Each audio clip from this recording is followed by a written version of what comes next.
Chapter 5. The Baron's Mask. The applause from the tournament faded long before Finn's heartbeat returned to normal. But the moment the crown steward placed the parchment of barony into his hands, his name inscribed in royal ink, his new lands listed beneath it, he knew the world had changed. He was no longer Finn the Fool. He was Baron Finn of Briarhold, a nobleman, a landholder, a man with a title he had earned by wit and will, not birth. The weight of that transformation settled on his shoulders like a cloak woven from both pride and dread. Because though he now possessed everything he needed to stand among nobles, wealth, influence, land, and name, he still faced a greater challenge than any tournament opponent, winning the heart of Queen Isolde. And for that, a barony was only the first step.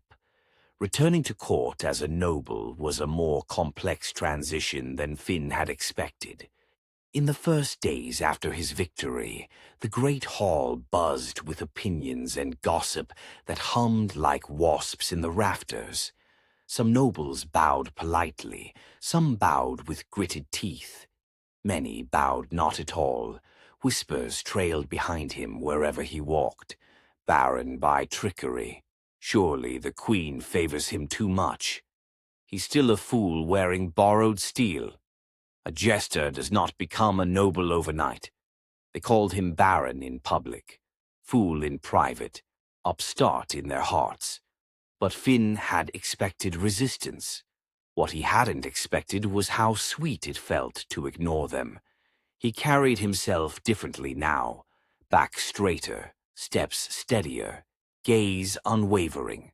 His new clothing was simple but fine, deep green doublets tailored to his frame, fitted boots of soft leather, a cloak clasped with the crest of Briarhold.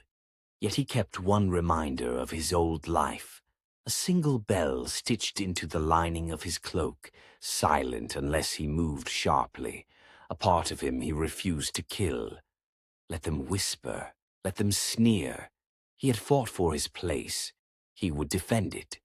Finn approached Isolde not with bold declarations but with care, the same quiet precision he used when crafting riddles. He did not storm into her chambers demanding affection. He did not drown her with flattery.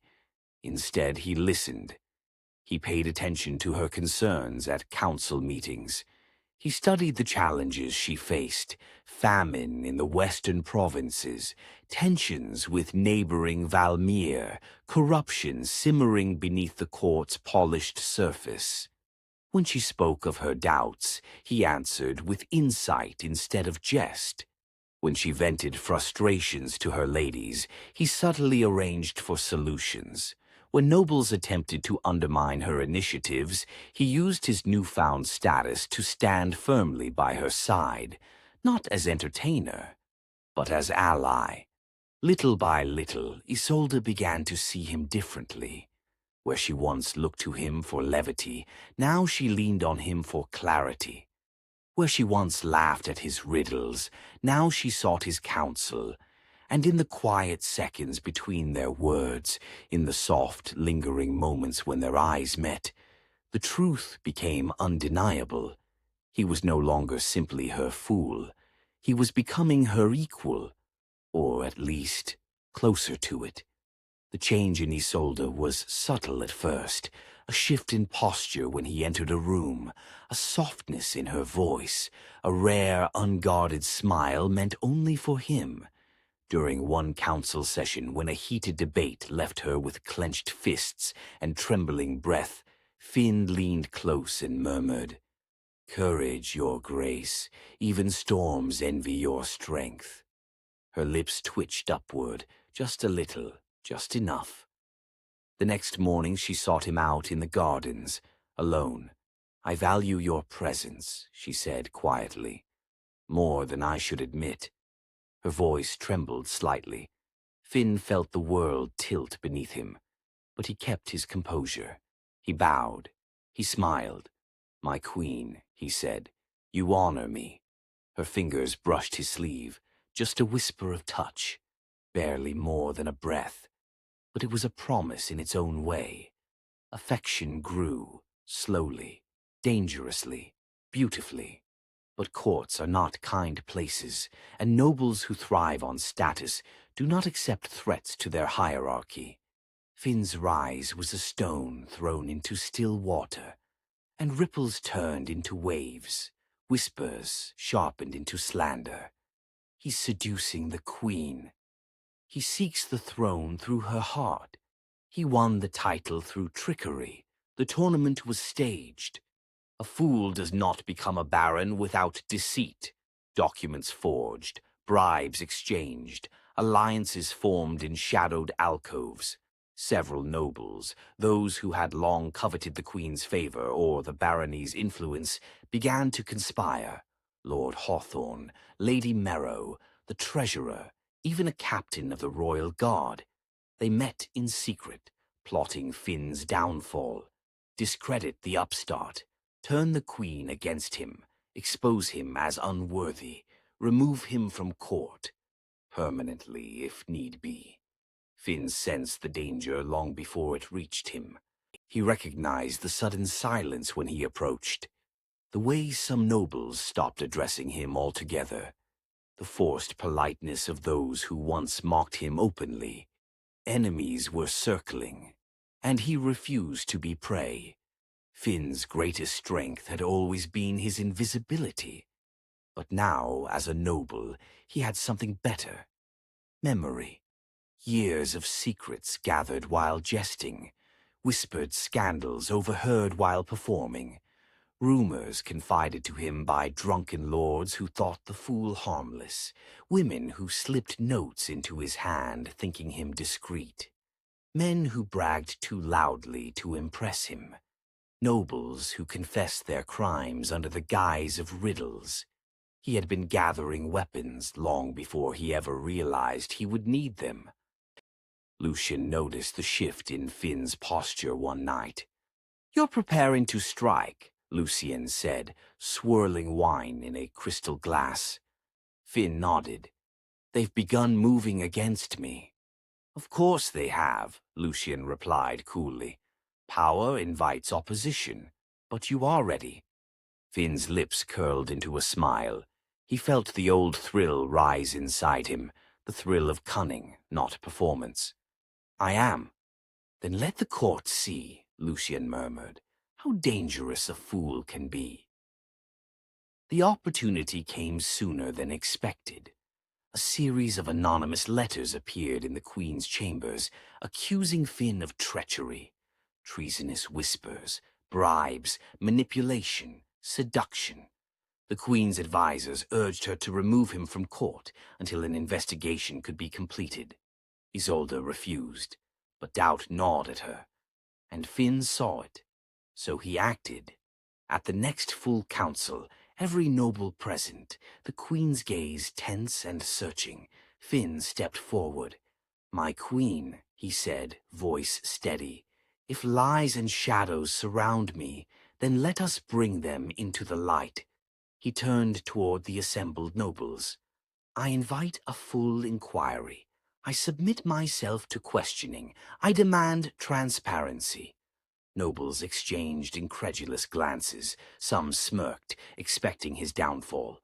Finn smiled back. "And while we examine claims against me," he continued, "let us also examine other matters of interest." He withdrew parchment after parchment, each containing damning evidence of corruption, abuse of power, theft, bribery, and betrayal.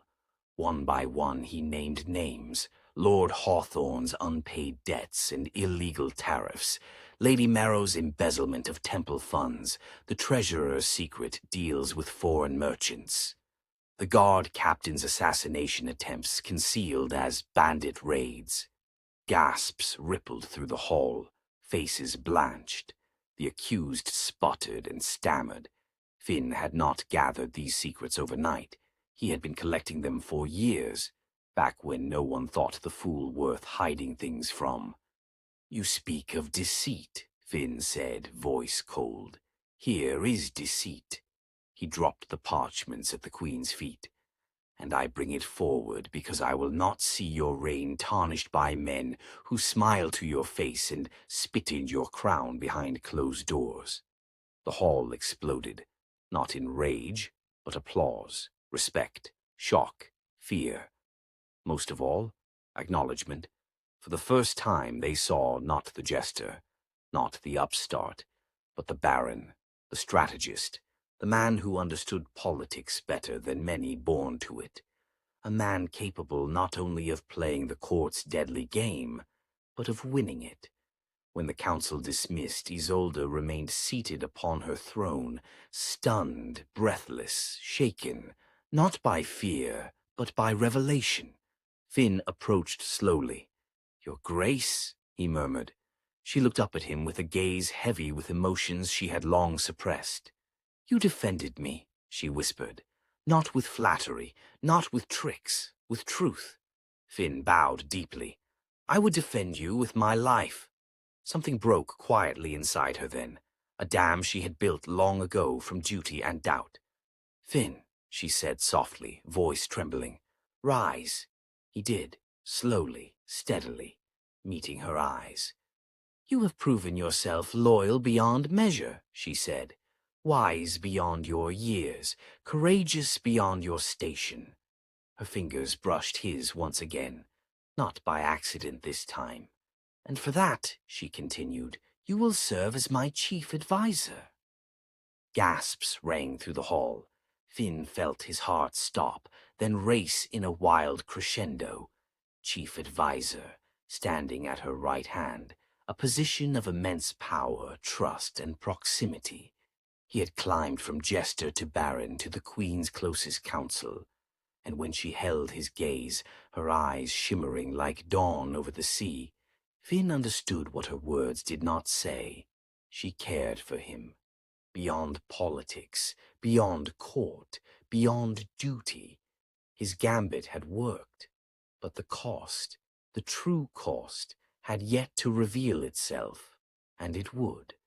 For no one rises so far, so fast, without shadows waiting ahead.